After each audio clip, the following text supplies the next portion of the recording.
a reanudar las sesiones con la intervención de Eduardo Uriarte. Ahora, cuando le he dicho a Teo que me tocaba a mí hacer la presentación, me ha dicho que cómo iba a hacer eso si él era un impresentable. Entonces, no sé si en lugar de hacer una presentación, leer su ficha. Pero bueno, a Teo, claro, es impresentable en el sentido que todo el mundo lo conoce, y sobre todo por los que estamos aquí.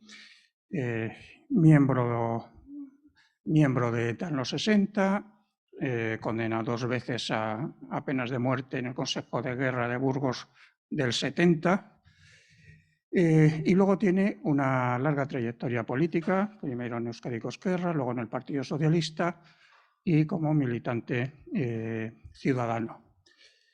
Y le toca hablar sobre la idea de si alguna vez hubo una ETA buena, porque ese es uno de los temas que se han planteado, una ETA buena antifranquista, una ETA mala después. Bueno, pues alguien que ha estado en primera línea, dentro y fuera, más tiempo fuera que dentro, por fortuna, y sobre todo es el único miembro de ETA natural del barrio de Triana de Sevilla. No, que es, de la que, Macarena. Vaya por Dios. Vale, de la Macarena, rectifico. Así que, adelante, Teo. Bueno, pues muchas gracias. Yo estaba, bueno, primero es un placer estar con vosotros. Es un placer que Raúl me haya sacado de mi retiro de jubilado, suelo decir de jubileta de la ETA, y me diera a entender que tenía que hacer una especie de ponencia académica, y así lo hice. Y tengo 20 folios con muchas citas, pues unos 45 autores y referencias a los textos sagrados de ETA, pero creo que si me pongo a leer esa ponencia, se podría convertir en el último acto terrorista que yo hiciera en mi vida. Entonces, como tengo unos apuntes, pues vamos a utilizar esos apuntes, ¿no? Yo sé que, por ejemplo, para algún amigo nuestro, pues por ejemplo, para Alberto, defensor a ultranza de que al menos durante el franquismo hubo una ETA buena, pues le desilusiona mucho que yo diga que no hubo una ETA buena. Y en alguna ocasión, recuerdo cuando estuvimos tratando el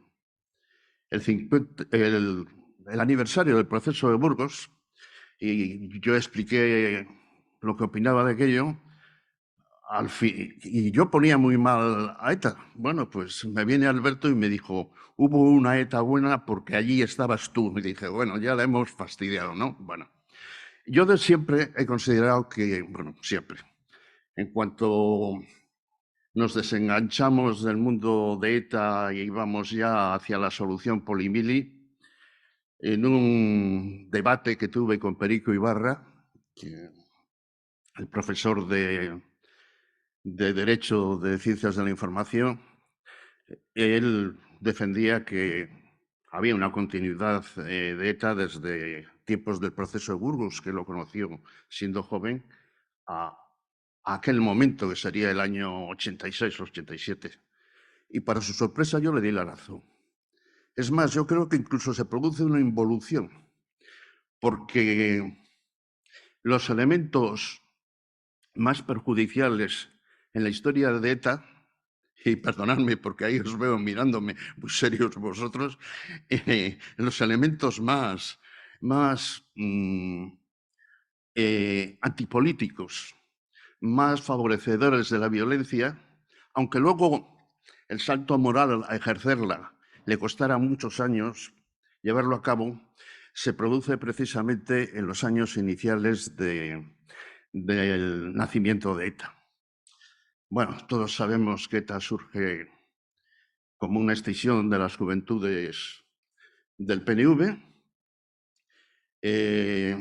Surge también con mucha influencia del movimiento más radical del PNV, que era los Yagui Yagui, los Mendigoizales y los Aguerrianos. casi todos alrededor de un núcleo que había en Venezuela, incluso algunos útics se publicaron en Venezuela en la primera época, y determinados elementos del nacionalismo más radical lo recoge aquella juventud que en el año 59 decide crear ETA, en un momento en el que estaba en plena ebullición las luchas de liberación nacional del tercer mundo y, por otro lado, el enfrentamiento de la Guerra Fría era evidente entre el mundo comunista y el mundo occidental. Era un mundo muy violento y acordaros de que el héroe de la juventud de aquella generación era Che Guevara.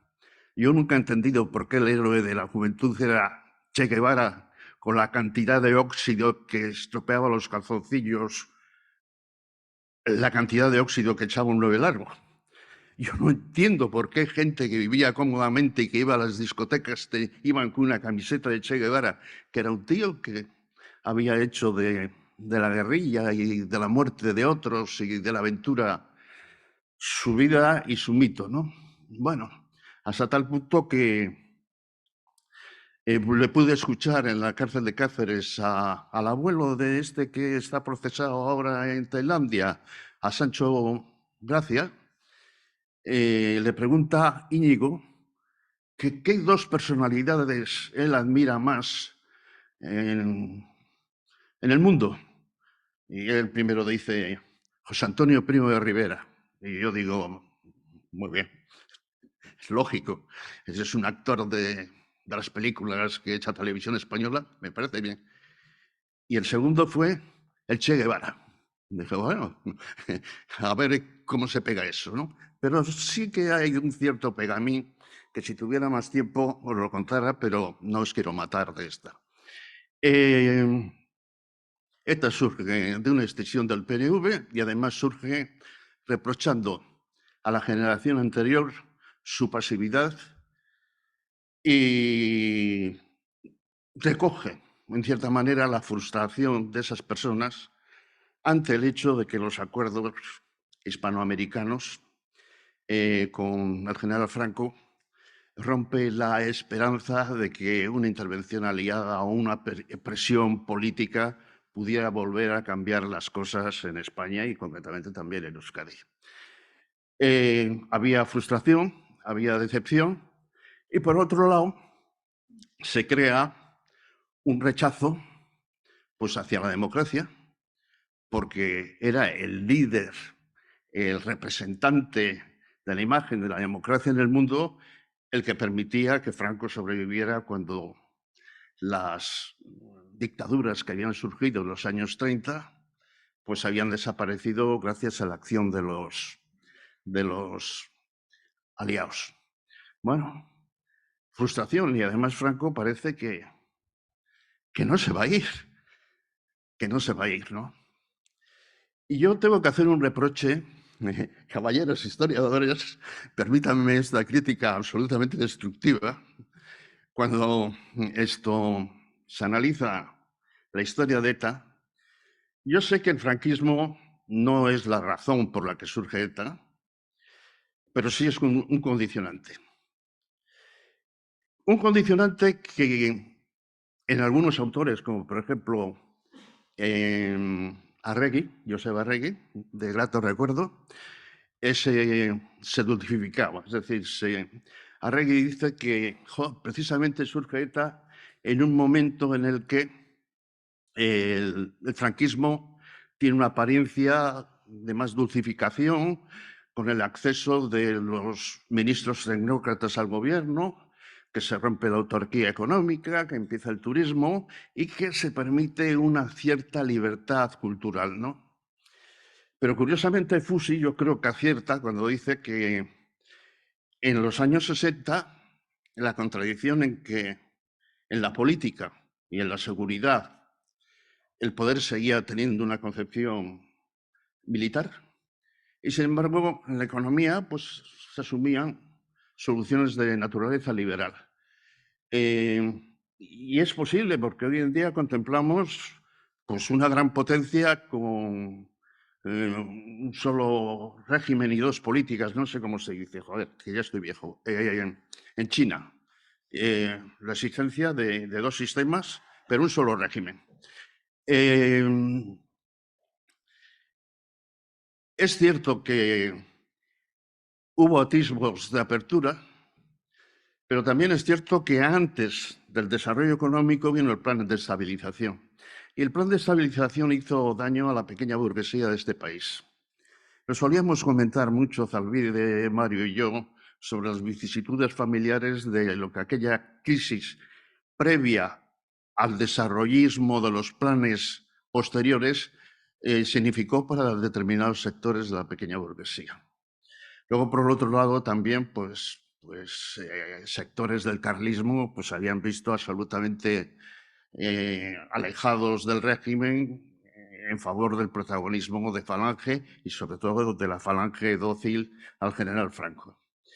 El régimen, es cierto que bajo los ministros del Opus Dei fue permitiendo la modernización de la administración, lo cual fue muy importante cuando se produce la transición, pero en lo que era la recidumbre, los mimbres fundamentales de la existencia del régimen, pues seguía siendo un régimen, una dictadura.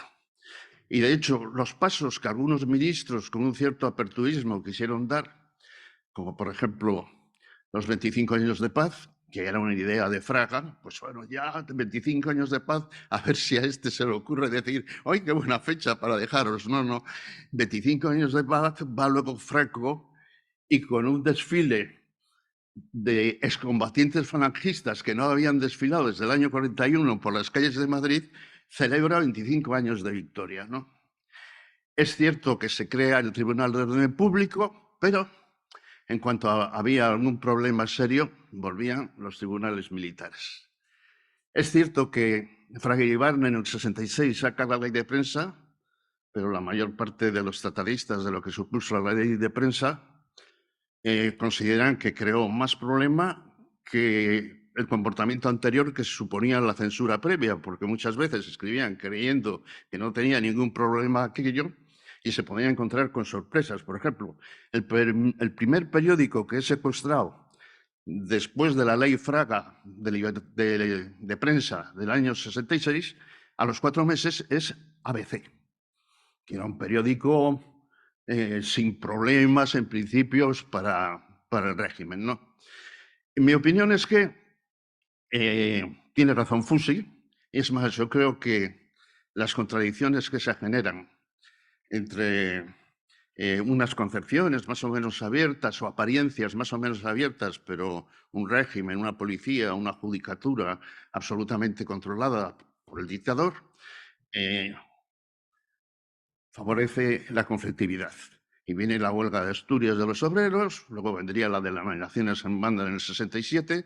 ¿Y cómo respondía el régimen? No respondía con vamos a sentarnos a negociar. Estado de excepción.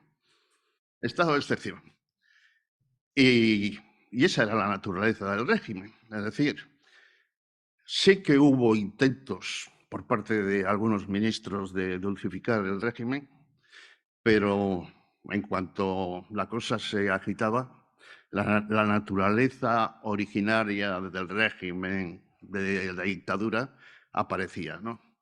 Y en ese contexto surge ETA y en ese contexto empieza a tener éxito. Hablaba de que una profesora, de que llevar 30 alumnos al memorial, a ver los temas del memorial, pues le parecía poca cosa. Mi ETA no tenía 30 militantes. Era una cosa muy de andar por casa. Y si teníamos que usar una ikurriña, la teníamos que coser nosotros. Era algo tremendamente artesanal. Es más, parte de la generación previa a la mía se le llamaba los Boy Scouts de Algorta. Y aquí nos vamos a encontrar con otro elemento, el peso de la religión a la hora de radicalizar la militancia. Bueno, todos sabemos que Sabino Arana, bueno, y Mario lo repitió con Josep Arregui muchas veces, él considera que hay que alcanzar la independencia de Euskadi. Se inventa el término para no coincidir con el término que usaban los tradicionalistas, que eran Euskal Herria, y mira ahora, lo cogen los otros y era un término tradicionalista que usaba Blas Piñar cuando venía de visita al País Vasco. El peso, Sabino consideraba que para liberar al vasco había que conseguir la independencia de Euskadi y que era una manera de garantizar la auténtica alma del vasco. Y siempre casi empezaba con una oración. Levanté mis ojos al cielo y imploré y tal, y estaba dispuesto a dar mi vida. Bueno, pero es que esa oración la recoge el libro blanco de ETA, que es la primera publicación, algo importante, que es del año 1961, y la recoge por Madariaga en el 63, en Insurrección en Euskadi. El peso de la religión es muy importante. Y yo me di cuenta en la biografía que Fernando Molina realiza de Mario India. Mucho marxismo-leninismo, porque en cuanto entramos en la cárcel nos metimos un empacho de marxismo-leninismo enorme, ¿no? Pero el ambiente que había en Burgos durante el proceso y las penas de muerte era el de una mística religiosa impresionante, con canciones, versos, digno de los cristianos que van a salir al circo romano, y con una concepción de inmolación típica de mentes religiosas. Fernando Molina dice de Oneidía que el ósculo que dejó la pérdida de su continuidad en la orden mercenaria lo llena con la política. Luego, poco antes de que muriera, le dije, no, si ya sé en qué consistió el proceso de Burgos, ni marxismo-leninismo, ni revolución internacionalista. El proceso de Burgos consistía en viva la inmolación, ya que tú no puedes ir a ser mártir en una tribu de negritos en África. Y creo que había muchísimo de eso. Porque luego también Antonio, que fue del Partido Comunista, Antonio Lorza, dice que entre religión y política se acoraza una determinada concepción de la violencia. Pero luego tanto, bueno, con anterioridad, o no, después, Arregui y Aramburu Altuna, tratando al franciscano Michelena, considera que la razón histórica que acaba en la verdad y en la justicia de Hegel, en el caso del pueblo vasco, eso es la independencia de Euskadi, porque eso salvaría la concepción que él tenía de los vascos, es decir, rural, religiosa y, por supuesto, euskaldun, ¿no? Y mezcla la teología, y descaradamente tengo aquí la cita de Altuna, con la política. No de una manera absolutamente explícita, pero está ahí el hecho de que por la libertad de Euskadi, que no habrá justicia en el mundo si no se produce, no habrá justicia en el mundo. Y que todo buen vasco tiene que alterar todos los obstáculos que tenga delante hasta conseguir eso. Bueno, efectivamente, la religión está muy presente y posiblemente también en otras formas políticas españolas, porque el peso del catolicismo en el anarquismo español, para desesperación de Marx y de sus hijos, era algo que no entendía por qué ese sentimentalismo en el movimiento obrero español. Bueno, pues yo creo que se debía mucho a la emotividad histórico-católica que existía en España y que también existía en el seno de la clase trabajadora, ¿no? Religión y política y violencia es un cóctel absolutamente peligroso y radical, que capacita, antes se ha hablado, a tener razón, a tener la verdad y a minimizar al otro que tienes que odiar, ¿no? Y entonces, bueno, se crea una historia imaginada en el pasado, viene ya desde Sabino Arana, pero es que luego también, pues por ejemplo, lo repite multiplicada Federico Krubig en el Baskonia. Se crea su ducado de Baskonia. Los vascos fuimos independientes, las guerras carlistas fueron contra España y la guerra del 36, que también lo decían en el libro blanco y también determinados pasquines del PNV, había sido una guerra entre España y Euskadi. Y Euskadi había pasado a ser, en concepción tercermundista de Krubig, una nación colonizada. Eso con mucha contradicción, porque por otro lado dice que en el 36 se encontraron las fuerzas de izquierdas españolas con las fuerzas vascas y consiguieron una unidad política, pero bueno, ¿no acabas de decir que era de Euskadi contra España o de España contra Euskadi? ¿No? Hay un momento que habla del encuentro de fuerzas de izquierdas con el nacionalismo, después de haber puesto muy mal a todos los partidos, al Partido Socialista, a los partidos republicanos, por el mero hecho de ser españoles. Hay una desconfianza que se traslada del libro blanco y de otras publicaciones al Baskonia, y el Baskonia sigue considerando la revolución vasca como una revolución etnonacionalista. Pero hay un elemento que cambia. ¿Cómo en el año 63 se podía defender el racismo sabiniano? Pues lo cambia por algo que dice Altuna, que era cuasi biológico, la fuerza del identitarismo que daba el euskera. Que luego Chiardegui hablará que el euskera otorga al vascoparlante de una concepción particular del mundo, ajena al resto del mundo. Es decir, ya no es el RH negativo, ya es la posesión del euskera. Sabino Arana llegó a decir que le dolería muchísimo que un maqueto aprendiera euskera, ¿no? No.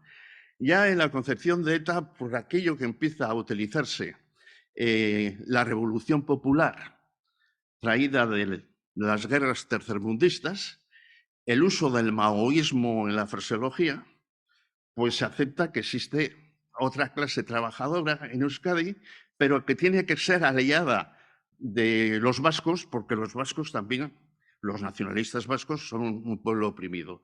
Y ahí empieza ya a fraguarse la unidad de la doble opresión. La doble opresión que tiene el vasco y por lo tanto es más víctima que todo el mundo porque es explotado como trabajador vasco y es oprimido culturalmente como euskaldun. Era tan importante el tema de la concepción particular del mundo que la primera crisis que tiene una india con Chillardegui estando en la cárcel de Cáceres es cuando, preocupado una india por los textos potenciados por Zalbide, donde ya hay un discurso marxista, le pregunta a Mario si no considera que el euskera otorga un particularismo especial, una concepción particular del mundo. Y Onindía le responde con otra de Catón marxista, que luego se reía a él, pero que le sentó muy mal a Chillardegui. La concepción del mundo se alcanza según el lugar que tengas en las relaciones de producción. toma marxismo, pero se rompía el elemento étnico-político que, según Azurmendi, en una de las presentaciones del libro de la voluntad del Gudari, considera que en el momento que rompes con la tesis del euskera como mito separador, como mito que además favorece tu actitud frente al otro, es decir, frente al español, en ese momento se empieza a dejar de ser asesino y se empieza a optar por concepciones de izquierdas. Bueno, he hablado de la insurrección en Euskadi, que también se habla de la oración de Sabino Arana para lanzarse al compromiso político. Pero, sin embargo, tanto en Insurrección en Euskadi como en el Baskonia hay un concepto que después le molestaría mucho a ETA y que estos asumen con toda naturalidad porque casi lo consideran honroso, porque es que el combatiente en solitario y que actúa contra el enemigo es un terrorista y que no lo hace por dinero ni por promoción personal, lo hace por las ideas de liberación de Euskadi. Y el terrorismo aparece con todas sus letras y el terrorista aparece con todas sus letras tanto en el Baskonia como en la insurrección en Euskadi. Cuando mis compañeros que llegaron de Soria, no, de Segovia, cuando la fuga les daba mucho miedo el concepto terrorista, yo les decía, para fastidiarles, que eran unos pequeños burgueses, porque el concepto de terror moderno aparece con el jacobinismo, el terror rojo frente al terror blanco, y que por lo tanto había una especie de tradición histórica del terror que podría justificar el término de terrorista, aunque a mí tampoco me hiciera gracia, pero que no fueran tan escrupulosos con la cuestión. Bueno, luego he descubierto que ya en el año 63 ETA asume el concepto de terrorista. El cambio de verdad y el que produce el éxito de ETA, hasta aceptado por Íñigo Bullain. Las tesis de Zalbide. Yo creo que Zalbide es, así como a Mario le influyó mucho el Baskonia, por eso se puso a escribir en euskera también, porque Federico Kruvik habla mucho de la necesidad del fomento de la cultura, ¿no? Zalbide con la guerra revolucionaria y la revolución popular. Y empieza a tener un léxico y un lenguaje que, frente a las concepciones endonacionalistas, pues hasta a mí me ha sorprendido, y eso que lo aguanté 7 años en la celda de al lado, pero me ha sorprendido porque es un poco sorprendente. Ya la contradicción no se plantea entre Euskadi y entre España. Dice, llamamos guerra revolucionaria vasca al proceso político-militar que tiene por meta la autodeterminación del pueblo vasco, haciendo evidente la calidad ocupante del sistema actual y que con este fin usa del mecanismo acción-represión-acción repetido en espiral y ascendentemente. Ya no se dice España, no, es una cuestión de clase. Bueno, esto le sacaba de los nervios, le ponía de los nervios a Chillardegui. Hay una cierta asunción sincera del marxismo, no oportunista, como en el caso de Federico Kruvik, la hay en el caso de Zalbide. Y ahí ya empezó el desastre, porque es que incluso hay cierta matización a algo que era un mito, la imposibilidad de llegar a acuerdos, sostenido en el Libro Blanco, en la insurrección en Euskadi, con la otra parte. No, esto, yo no sé si había leído a Gramsci, pero ya se empieza a filtrar la posibilidad del encuentro en un sistema democrático.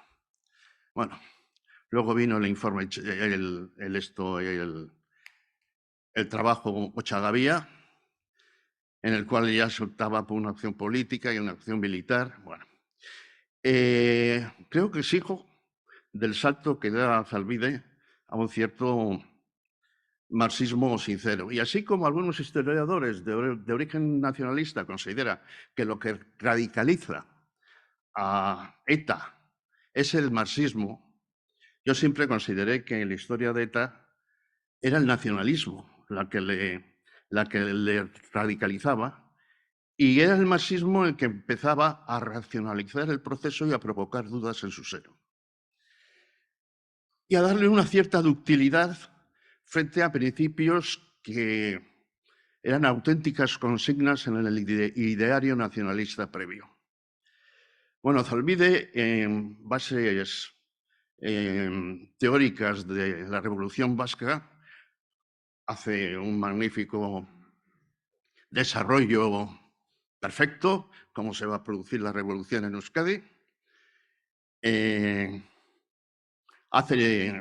Propone directamente la espiral acción-represión-acción, que es el capote con el que ETA va a torear a la dictadura durante por lo menos 30 años, y lo acepta Bullán, aunque personalmente lo suyo fuera un fracaso absoluto porque acabó en la cárcel.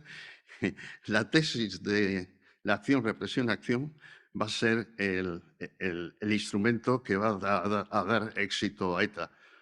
Porque además, no siendo muy fuerte la represión que se produce, aunque existe, las faltas de libertades y la inquina que hacia el régimen de Franco seguía habiendo en los países liberales de nuestro entorno, el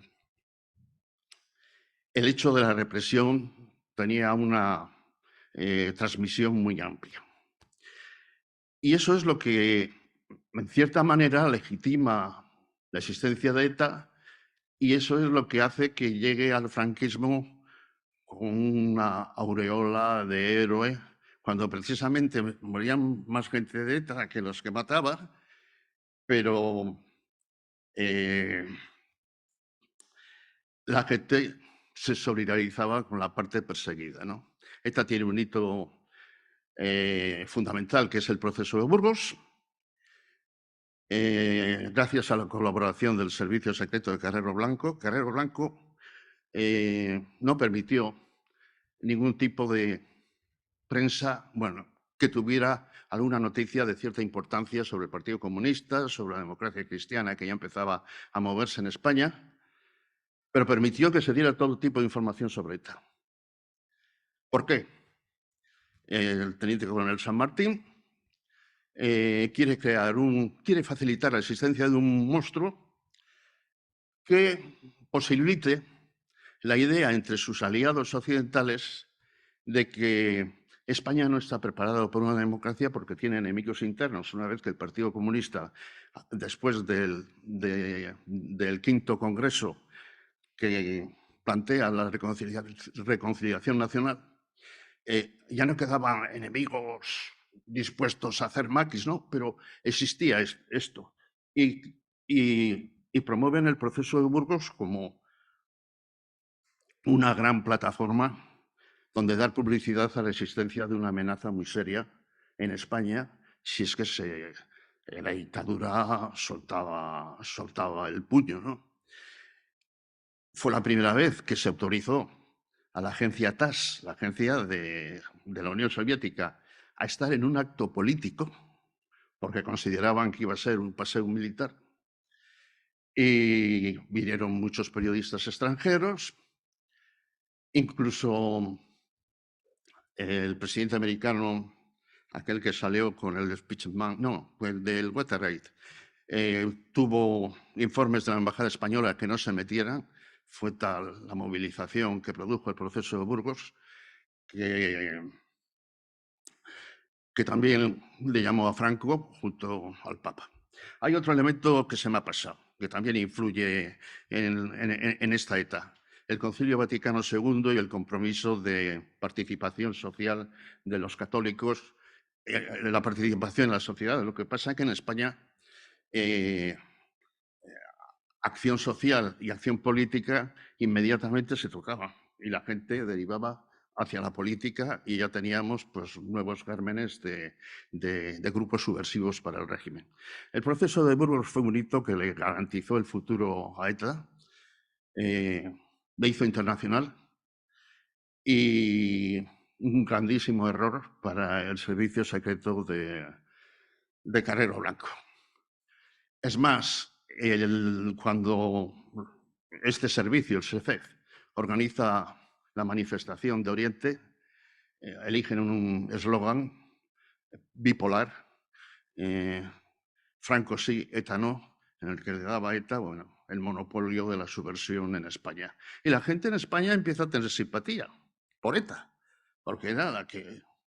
Y desde ese momento, Javier Corcuera tiene un texto que a mí me parece sustancial de la historia del tardofranquismo, que es, a partir del proceso de Burgos, todo fenómeno social o político que se produzca en Euskadi se nacionaliza.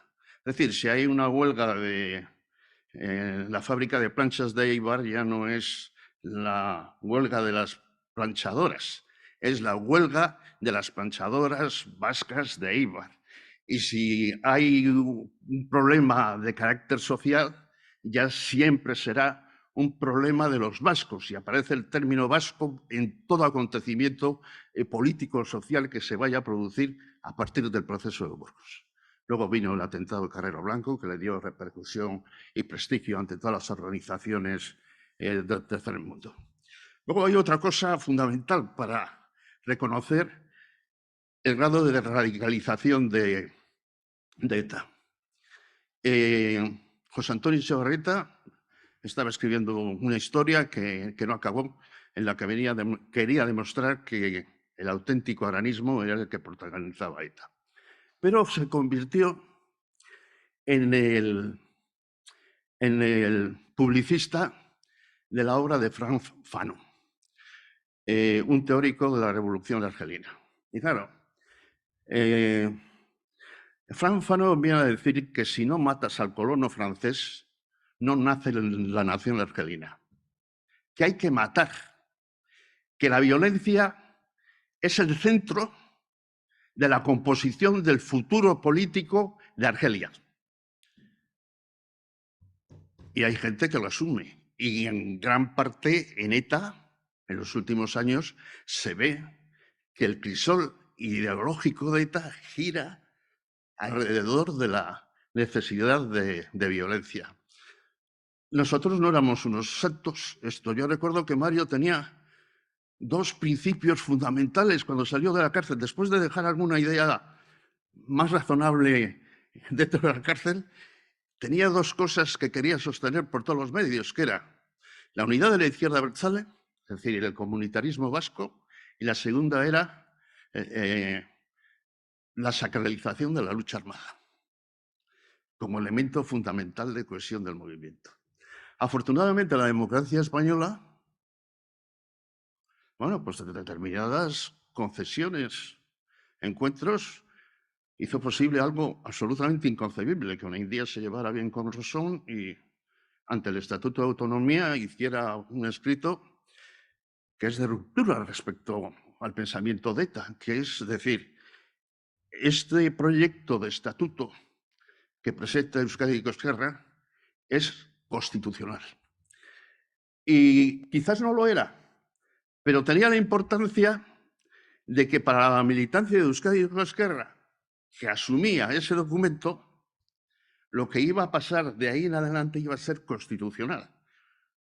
Ya no iba a ser algo que tenía que estar supeditado a la unidad de la izquierda abertzale o algo que tenía que seguía manteniendo la sacralidad de la lucha armada, puesto que lo importante era la convivencia entre los españoles, que gracias a Zalbide ya no era un problema de indios y vaqueros como de John Ford, sino un problema de clase. Del problema de clase derivó a un problema más complejo donde las relaciones políticas eran necesarias para habilitar la convivencia. Yo no sé si me he enrollado ya demasiado, tengo más cosas, pero creo que de momento, no sé, tú dirás. ¿Qué? Ah, vale, vale, vale, vale. Eh,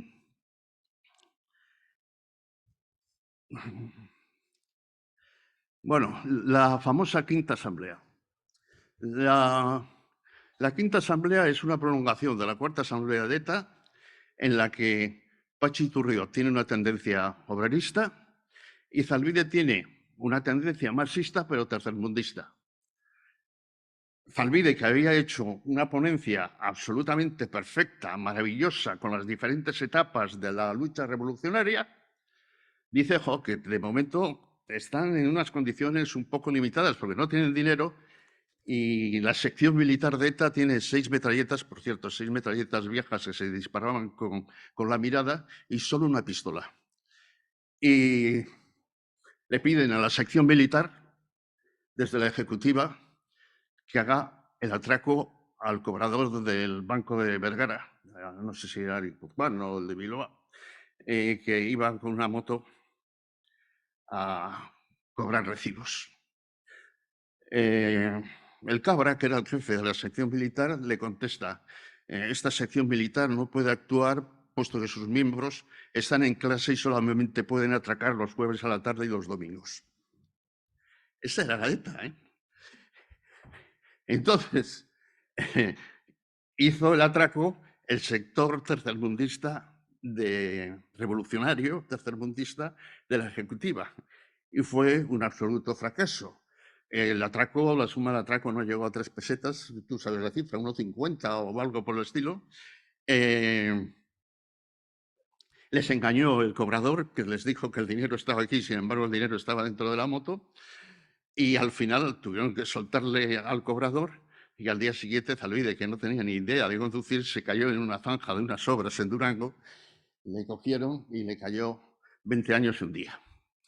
Y en la cárcel siguió desarrollando otros trabajos de naturaleza marxista, como fue el Irol Samuno hacia, a ver, joder, la memoria está, hacia una estrategia revolucionaria vasca que era continuación de lo anterior, donde de nuevo la fresología marxista se detecta y curiosamente Scooby, que fue el líder de aquel momento, que había expulsado a la rama obrerista de ETA, a Pachi Turriot, en la Quinta Asamblea, que él no se consideraba marxista, año y pico después, leyendo el texto de Zalbide, dice que ese texto hay que publicarlo, que le parece muy bien. Luego, claro, a Zalbide le acabó pasando que en la Sexta Asamblea Scooby es el obrerista y Madariaga, Chillardegui, Federico Clubi, López Adán están a punto de degollarlo en la Sexta Asamblea y se tiene que ir con Pacho Unzueta fuera de ETA porque vuelven a ganar los etnonacionalistas en la trayectoria. Bueno, trayectoria que continuó en la defensa del etnonacionalismo y ya fue claro cuando ya en democracia Argala, que algunos le tenían como una consideración de un hombre con conocimientos de marxismo al menos, decide que el que va a ser el líder del movimiento abertzale revolucionario va a ser Telesforo Monzón. Y dije yo, bueno, ya le hemos fastidiado. Etnonacionalismo puro y duro y vuelta a las concepciones primeras de la historia de ETA. Y así fue. Y así fue. Y con esos planteamientos hemos tenido la presencia de ETA durante todos estos años. No solo por mérito de ETA, sino también por deficiencias del Estado democrático en España. Yo intentaba explicarles a líderes sudafricanos que en España ni la ley es la ley, ni la cárcel es la cárcel. Dije, aquí estoy yo, que me condenaron a 2 penas de muerte, estoy hablando con ustedes. Y para un anglosajón era inconcebible eso. ¿Por qué? Porque tiene una cultura republicana donde la ley es sagrada. Y aquí se han roto muchas líneas, se han producido legitimaciones de ETA con continuas negociaciones y, naturalmente, no sé para quién era la carta, supongo que para una alta jerarquía del Estado, le tuve que escribir. Los de ETA, los interlocutores en estas negociaciones, que probablemente no se hayan cambiado de camiseta durante 20 días y hayan dormido en 17 casas en esos 20 días, se considerarán absolutamente legitimados y con un palmo de estatura respecto a su potencia y honor cuando ven a representantes del Gobierno de España con representantes del Gobierno sueco sentarlos en una mesa. Ese tipo de legitimidades que se ha ido dando ha posibilitado que ETA siguiera, que ETA siguiera, que ETA siguiera, hasta su agotamiento. Y bueno, yo creo que ya he acabado. La ponencia existe, es bastante más seria de lo que os he dicho, porque según os miraba la cara, pues decía, bueno, pues voy a hablar de esto, voy a hablar del otro. Espero que después del trabajo que me he tomado el memorial, por lo menos me la publique, no como hizo Luis Castells mis memorias que me publicó con unas fotocopias así de pequeñas que no hay Dios que lo lea. Hombre, en un texto un poco más serio, ¿no? Y nada más a vuestra disposición. No he puesto el pin este porque si me pongo las gafas de leer yo no lo veo. Y ahora, ante vuestras preguntas, como soy una momia del proceso de Burgos y los achaques me atacan por todos los lados, me tengo que poner un audífono. Bueno, a vuestra disposición. Raúl ha tenido que salir a atender a la prensa y antes de pasar a una pregunta que tenemos aquí, si alguien en la sala, espero que sin sable en la mano, bueno, pues pueda hacer una pregunta a nuestro amigo Teo, que veo que ni olvida ni perdona el asesinato que cometimos con, no solo fue Luis, fue en Comandita, con su... y yo también fui. Bueno, pues nada, será un placer. Iba a decir que tenéis a un mito viviente, muy a su pesar, y yo creo que sería el momento, ¿no?, de poder... Hay una cosa que no he dicho que quería decir al principio, ¿no? A mí tampoco me gustó la película de Maisabel Lassa. Eso de todos al final cantamos juntos y amorosamente porque somos vascos y al final el encuentro es lo que nos hace vascos, no me gustó en absoluto nada. Y luego, por otro lado, yo no quiero que me perdonen. Yo quiero llevar la culpa como elemento de reflexión en todo momento. Lo que decía Reyes Mate, la culpa como una herida que tienes que estar cuidando y reflexionando sobre ella para hacer cosas como esta, que yo podría estar en mi casa y sin embargo estoy aquí explicando las aventuras de aquellos jóvenes. Luego, por otro lado, decir otra cosa. No todos eran monstruos. Bueno, muchos habéis conocido a Miquel Azurmendi, a Mario Nindia y algún otro más. Cómo esos chavales se metieron donde se metieron. Bueno, nos faltaban modelos o ofertas alternativas donde encauzar nuestras inquietudes políticas y nuestra rebeldía. En aquellos momentos estaba el PC y en Vitoria encontraron el PC y era más difícil que encontrar mariposas mexicanas, o estaban los de ETA y yo pues tuve la coincidencia de que el compañero del pupitre pues había empezado a estar en ETA y por eso me metí en ETA, ¿no? Y una vez que te metes, determinadas barreras que tú considerabas que no se podían saltar, por aquello del espíritu de cuerpo, que pasa no solamente en ETA, sino en los partidos políticos, el incremento del odio que se va produciendo en el combate, ay Dios, que le han detenido a fulanito, le han matado a Chavarrita, va acelerando el odio y la agresividad de un grupo de personas que en muchos casos muy ingenuos, muy incultos, pero que tampoco habíamos tenido, porque en España, ni por parte del franquismo, ni por parte de la izquierda, había ninguna cultura republicano-liberal que nos pudiera encauzar en el terreno de la convivencia, ¿no? Frente al maniqueísmo franquista, el maniqueísmo de ETA. Frente al militarismo franquista, el militarismo de Federico Krupich, que por cierto, todo el texto de Federico Krupich sobre la guerra revolucionaria es un plagio de una obra de un coronel francés, el coronel Trinquer, especialista en la guerra contrarrevolucionaria, que estuvo luchando en Indochina, estuvo luchando en el Congo y estuvo luchando también en algún otro sitio. Es decir, que tenían que coger los textos, se me está acoplando, tenían que coger los textos del adversario para poder tener alguna idea que aplicar. Usábamos multicampistas y las ideas que en aquella época se cogían eran las ideas del adversario porque nuestras no había. Muy bien, gracias. Teo, decías, o si alguna pregunta tenéis por ahí.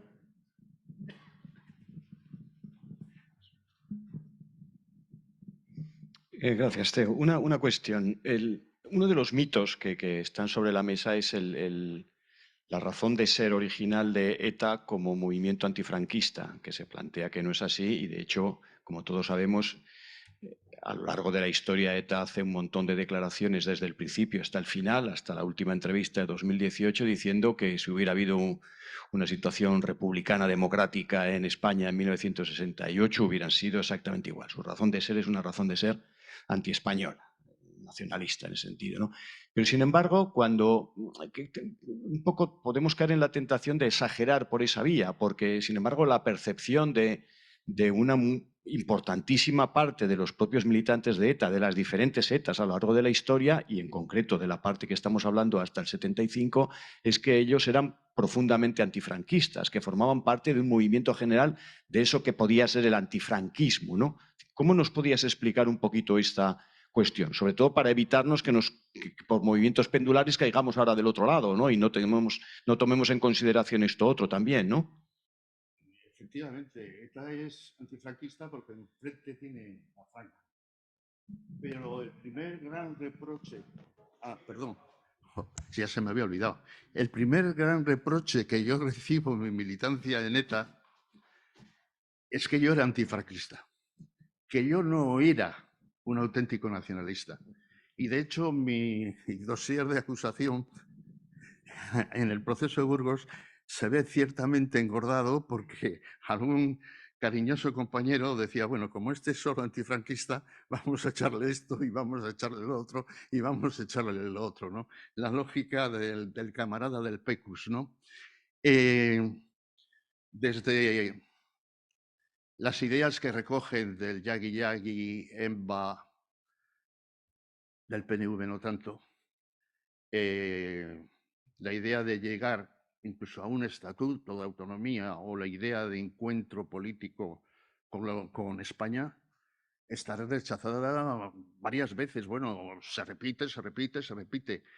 Y hay una cierta ductilidad en bases, sin duda alguna, por influencia de Pachi Turrell, en bases para una estrategia revolucionaria vasca. ¿Por qué? Porque Pachi Turrell sí que fue partidario de participar en las elecciones sindicales que se facilitaron en el franquismo, ¿no? Yo creo que en ese momento hay una cierta flexibilidad, ¿no? Pero la actitud era absolutamente contraria a aceptar que ETA fuera antifranquista. ETA sobreviviría a Franco. Es más, no solamente era antifranquista, estaba también en contra de la estaba también en contra de la República Española. Es decir, esos que al final nos dieron de mala manera un estatuto del que no hay que fiarse, porque al fin y al cabo nos lo dan los españoles. Y así escribe Madariaga y así se expresa. En ETA había ya, sobre todo los procedentes del seminario, que habían trabajado mucho más el tema del identitarismo, en gran medida por la influencia de Haita Barandiarán en el tema del acercamiento a la cultura vasca, ¿no? Estos consideraban que, bueno, la no euskaldunidad, pero el hecho de no asumir lo vasco como un absoluto, era una tara en cualquier compañero. Y había también en eso una cierta xenofobia, sino racismo en el seno de ETA respecto a compañeros que estaban en ETA que se mostraban que no eran tan vascos como, por ejemplo, los de la margen izquierda de la ría.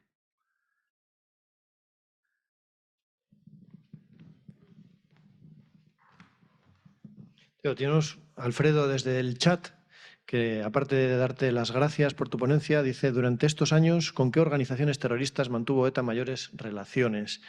¿Cómo percibía ETA la actuación de organizaciones terroristas de América Latina como el MIR, Tupamaros y europeas, Brigadas Rojas, Fracción del Ejército Rojo? Bueno, yo en nuestra época, hasta los cubanos nos rechazaban, nos consideraban pequeños burgueses y no hubo relación con organizaciones de carácter izquierdista o con la misma Cuba hasta después del proceso de Burgos. El proceso de Burgos abre la puerta a tener relaciones con formaciones de izquierda. Ahí había otra parte de la pregunta. Bueno, yo conocí después, por unos encargos que me hizo Rubalcaba, que me tuvo por Chile y Argentina haciendo el indio, porque la mitad del Partido Socialista estaba por la negociación y otro trozo del Partido Socialista no estaba por la negociación. Y conocí que las relaciones con prácticamente todas las formaciones revolucionarias y guerrilleras latinoamericanas, las que estaban en ejercicio y las que ya habían considerado que la vía al poder era una vía entrista, pues una vía a través de las posibilidades que daba el mismo sistema democrático alcanzar el poder, pues había una gran presencia, hasta tal punto que una especie de Sanedrín, que era la Asociación de Juristas Iberoamericanos, ante el Consejo Consultivo de Organizaciones No Gubernamentales, puso de representante a una militante de HB, que recuerdo, el nombre no me acuerdo, pero el apellido era Iriondo, ¿no? Y yo tuve, pues, una discusión con ellos que consideraba que era desprestigiar la Asociación Iberoamericana de Juristas por el hecho de ponerle de representante a una militante conocida de HB, ¿no?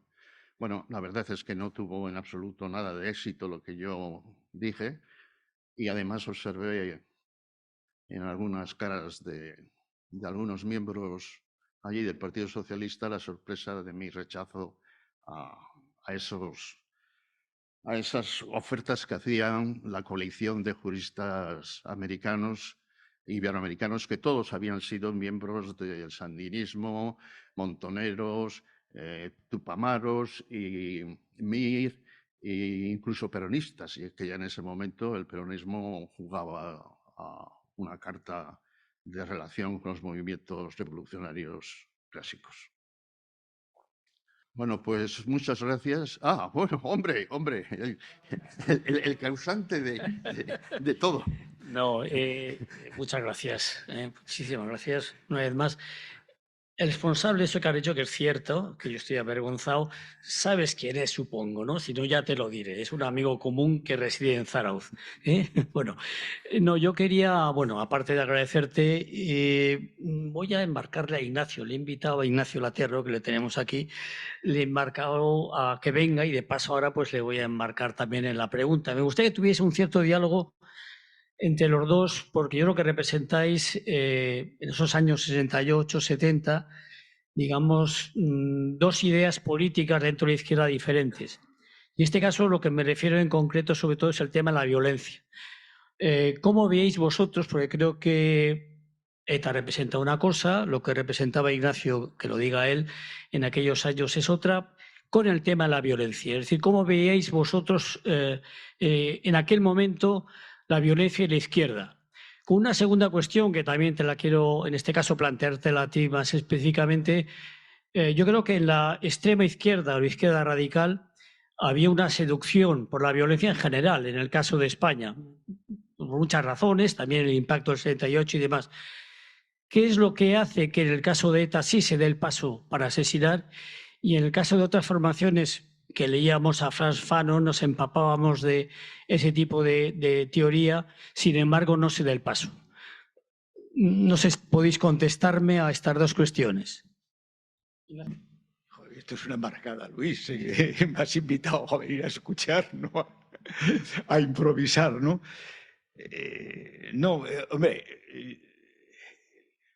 claro, yo pertenezco a una tradición en la que en el momento del proceso de Burgos, todavía en ese momento no tengo militancia política, pero hasta ese momento había sido miembro del Felipe, que para entonces ya había desaparecido, y que éramos un poco los objetos del rechazo por parte de ETA, ¿no? Porque bueno, no solo éramos los españolistas, sino los que se decía que habíamos influido en Pachi Iturrioz para que abanderase. Y yo lo pasa que, claro, que en aquella época mi error político es tan gordo que, en fin, nosotros nos pensamos que el Consejo de Guerra de Burgos, con las manifestaciones finales de todos vosotros y de Mario y tal, es un poco el fin de ETA, ¿no? Y que eso luego va a convertirse en una organización que de una u otra manera, con contenido nacionalista, va a incorporarse al hacerlo antifranquista, ¿no? En fin, nuestro error es bastante grueso, ¿no? Pero a mí hay una cosa, más allá de todo esto, que hay un consenso entre los historiadores, estáis representados unos cuantos de ellos, en el sentido de que el Consejo de Guerra de Burgos y todo lo que ocurre alrededor de él es una especie de plataforma de lanzamiento gigantesca para ETA, ¿no? Que hay un antes y un después. Incluso en tu narración, no solo de otras veces, y en la narración de todos los que habláis de la ETA de la época, habláis de una organización muy débil, dubitativa, que después de las detenciones del 69 prácticamente tiene una organización muy escasa y tal, ¿no? Sin embargo, yo esto pensado desde ahora, ¿no? En el tiempo, ¿no? Sin embargo, me encuentro con una sociedad, estoy hablando en este caso ni siquiera de la guipuzcoana, de la donostiarra, ¿no? Que cuando llega el proceso de guerra de Burgos tiene ya una red, no sé si tejida o espontánea, pero una red de simpatía. Una red de simpatía que va a permitir no solo la articulación de las defensas, de la defensa y tal, sino que colegio de abogados, asociaciones comerciantes, se genere una base de simpatía previa al salto adelante que va a producir el Consejo de Guerra, ¿no? Y incluso algunos líderes ciudadanos. Hay dos nombres que se me ocurren, que es, en fin, por un lado Juan Mari Vandrés, ya es un poco, y por otro lado, en el mundo de la comunicación, Mariano Ferrer. Entonces, ¿cómo ves tú desde dentro lo que es la influencia, lo que el tejido sobre el cual, además de otras muchas cosas, pero sobre el cual después se va a ir sosteniendo el prestigio de ETA? Bueno, yo pienso que el prestigio de ETA lo crea fundamentalmente la represión. Y entre la represión del franquismo y estos jóvenes idealistas, lo que dice Aranzadi sobre el proceso de Burgos, la gente muestra su adhesión a esos jóvenes idealistas perseguidos por una dictadura que ya lleva 30 y tantos años en el poder, ¿no? Hay un aspecto que quizás no he tocado, es decir, la voluntad de inmolación, desde unos planteamientos de naturaleza existencialista, que hace, rozando la desesperación, que unos jóvenes están dispuestos a matar y a morir, ¿no? Que quizás causa admiración, porque ya se ha dicho antes que la violencia es un elemento muy atractivo. De hecho, en el periodismo la violencia es una de las mercancías más sustanciosas, porque tiene mucho morbo, ¿no? Pero aquella generación también se mueve y se lanza a la violencia por contradicciones internas. La historia de ETA está plagada de momentos que, para demostrar a los otros que son capaces de asumir lo que han dicho, se lanza adelante, y uno de los que en la Quinta Asamblea había defendido las tesis más beligerantes había sido Xavi Etxebarrieta. No tanto quizás porque él fuera muy belicista, sino porque su hermano, que no estuvo, porque el hombre era un impedido, no sé cómo se dice ahora, perdón. Esto es posible que él defiende la necesidad de la lucha armada, y es más, él es, ante mi absoluto desconocimiento, porque yo tengo que decir que un 80% de las cosas que sé es por estos señores que las han escrito, ¿no? Porque yo me he enterado de muchas cosas después, aunque he estado delante de ellas, ¿no? Es él el que promueve el asesinato de Manzanas. Y lo promueve desde la lógica que defendía su hermano de la necesidad de la lucha y de la muerte del opresor, asumida totalmente de Fran Fano, que era de una coherencia brutal, desgarradora, ¿no? Pero lo curioso del caso es aquel grupo de gente procedente del seminario y de movimientos católicos, porque casi todos, bueno, yo he visto a militantes de mi generación rezar el rosario en familia. Y yo, recién liberado, iba a misa. Lo que pasa es que un día dije, joder, yo ya no tengo que ver nada con esto, y dejé de ir a misa. Pero hasta nuestra generación, los informes dirigidos a la embajada americana decía los jóvenes católicos revolucionarios vascos. Es decir, el elemento católico desde fuera se consideraba muy importante. Bueno, católicos que nos daba una especie de bendición previa a la hora de cometer asesinatos, y luego la angustia existencialista de decir nosotros tenemos que hacer algo, nosotros tenemos que superar esto. Porque además era la misma angustia que tenía el teniente coronel San Martín. ¿Qué va a pasar cuando se muera Franco? La misma angustia en Madariaga y Chillardegui. ¿Qué va a pasar en Euskadi si se llega a la democracia? Vamos a desaparecer como pueblo. Pues antes de que llegue la democracia, tenemos que tener un movimiento armado que defienda las reivindicaciones vascas. Hay otro elemento también que se me ha olvidado, es decir, la utilización de la historia como un instrumento político desde Sabino Arana hasta el final de ETA, es decir, el pueblo milenario, las batallas perdidas, las batallas ganadas, el ducado de Baskonia, todo en Euskadi es histórico. Decía el difunto Naindía que hasta las peluquerías de señora eran históricas en Euskadi.